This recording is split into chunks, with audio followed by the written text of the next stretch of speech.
Welcome to our deep dive into Aphra Behn's The City-Heiress. Oh, excellent. We're going to be stepping back in time Yes. to 17th century London. Wonderful. A world of intrigue and satire and maybe a little scandal. Yeah, it sounds exciting. You mentioned you're interested in Restoration comedy and how it reflects the politics of the time. I am. So we're going to unpack all of that with excerpts from the play itself. Okay. Along with some background on the era. I'm ready.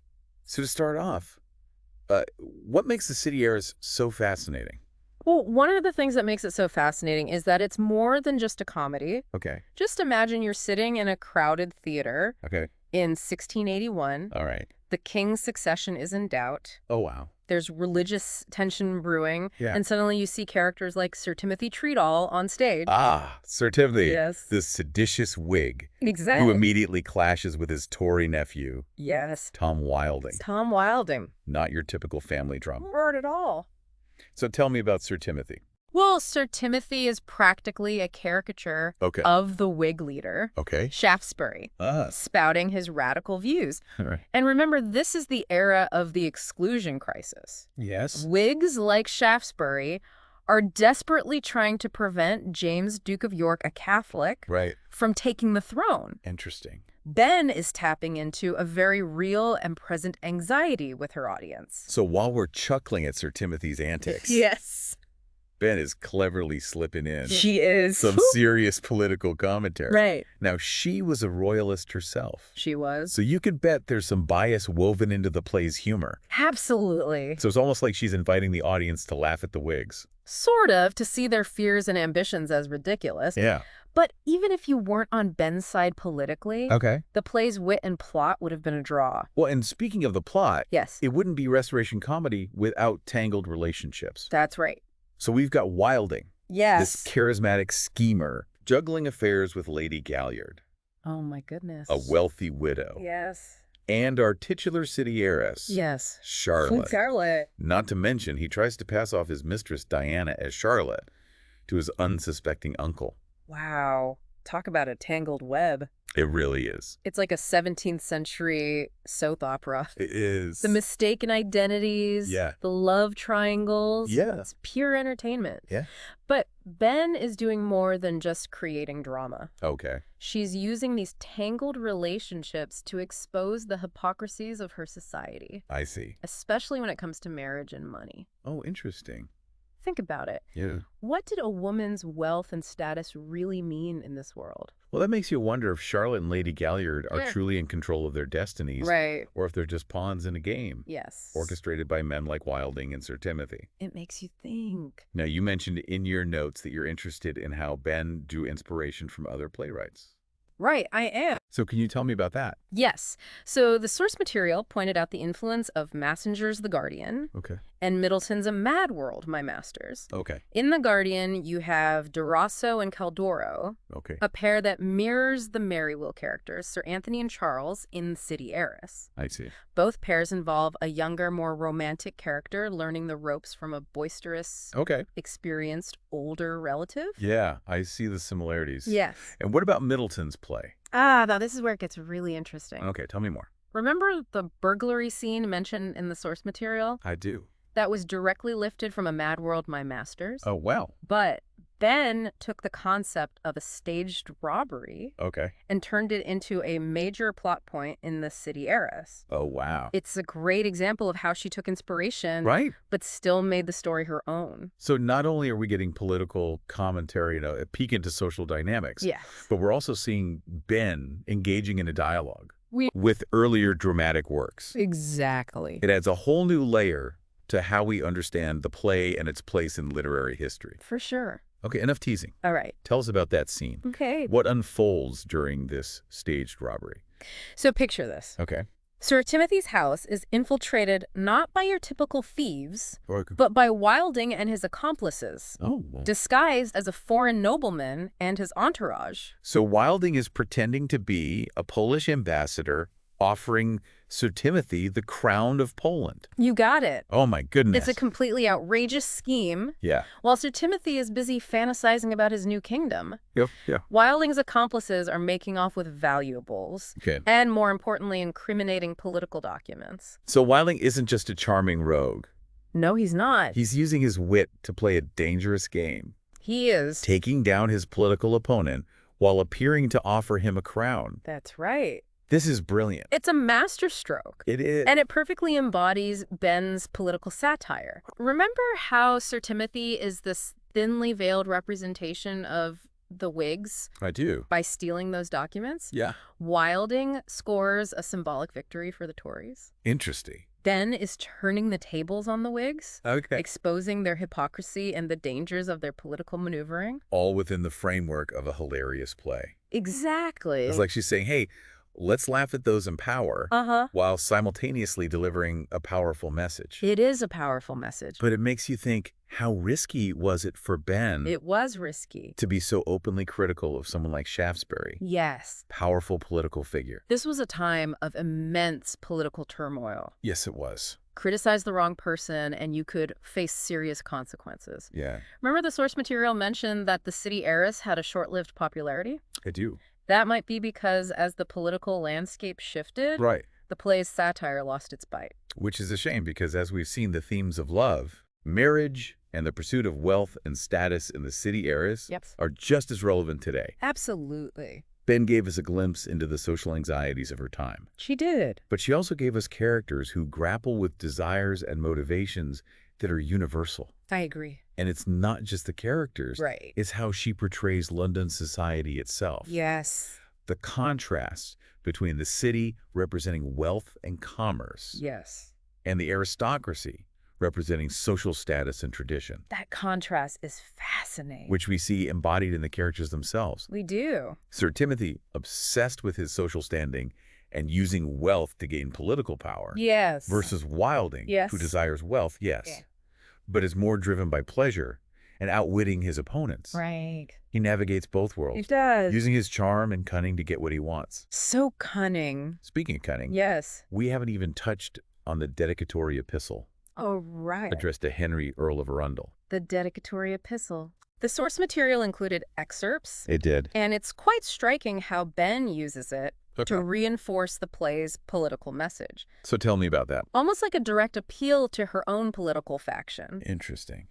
She praises Arundel's loyalty to the king Oh, and his resistance to the Whigs. okay. And then there's that line condemning Yeah. lying, peaching, and swearing, Ugh. perfectly aligning with her portrayal of Sir Timothy and his Whig associates in the play. So she's leaving no stone unturned in getting her message across. It seems that way. It's a bold strategy, It is. dedicating the play to a prominent Tory figure, Yeah, framing the epistle in such a pointed way. right. She's lending her work a layer of political legitimacy. Yes, she is. It's as if she's saying, look, Right. even those in power agree with me. Exactly. Bold move, Very bold. but definitely effective. Yes. So we have political satire, social commentary, Uh-huh. and a healthy dose of wit. Absolutely. The City-Heiress really reminds us It does. that even a play written centuries ago Right. can still resonate with modern audiences. I agree. Absolutely. But before we move on, Yes. what stood out to you most about The City-Heiress so far? But what stands out to me is how Ben manages to be so sharp and funny, Okay. even when tackling serious issues. Yeah. Like, we mentioned the political backdrop, Right. but the City-Heiress also dives into morality and hypocrisy, which feels so relevant even today. Yes, it Okay. does. It's fascinating how she creates this world where characters are constantly compromising their principles for love or money or social advancement. Yeah. Take Sir Timothy, for example. Right. He preaches piety and morality Right. while engaging in shady political deals Okay. and pursuing a young woman for her fortune. Oh, wow. It's classic hypocrisy. And then there's Wilding. Yes, Wilding. He might be charming, He is. but he's clearly motivated by self-interest. I agree. He manipulates everyone around him, He does. even the women he claims to love. Right. It makes you question who to root for in this play. It does, doesn't it? Yeah. It really does. It's not a simple morality tale. No. Ben doesn't present these characters as purely good or evil. Right. She invites us to consider their motivations and the pressures that push them to make these choices. It feels very human, very relatable. Yes. Now, you mentioned in your notes that you're fascinated by social satire. I am. So I think we need to talk about Foppington. Oh, yes. Fobbington? He's not just a funny character. Right. He's like a walking, talking critique of the obsession with appearances in Restoration Society. Absolutely. Tell me about him. He's obsessed with fashion, Okay. social status, Yeah. of course himself. Of course. But there's a hint of vulnerability and desperation beneath the surface, Oh, interesting. which makes him almost sympathetic. That makes me think about the ending, Okay. without giving anything away. Right. I know you want to know how all these tangled threads are resolved. Yes, I do. So does Ben give us the happy ending we expect from the comedy? Well, let's just say she offers a rather unconventional resolution. Like, Not your typical happily ever after. yeah.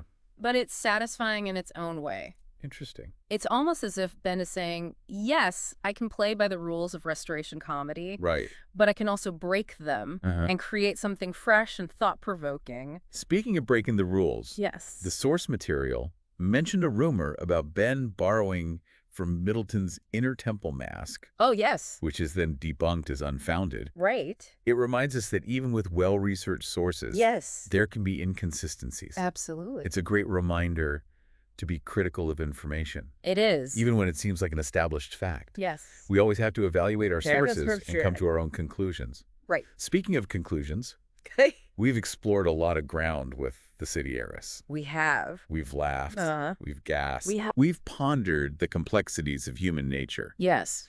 And it seems like despite its short run on stage, Right. The City-Heiress offers timeless themes and characters Yes. that continue to resonate with us today. Absolutely. It makes you wonder if Ben had any idea Right.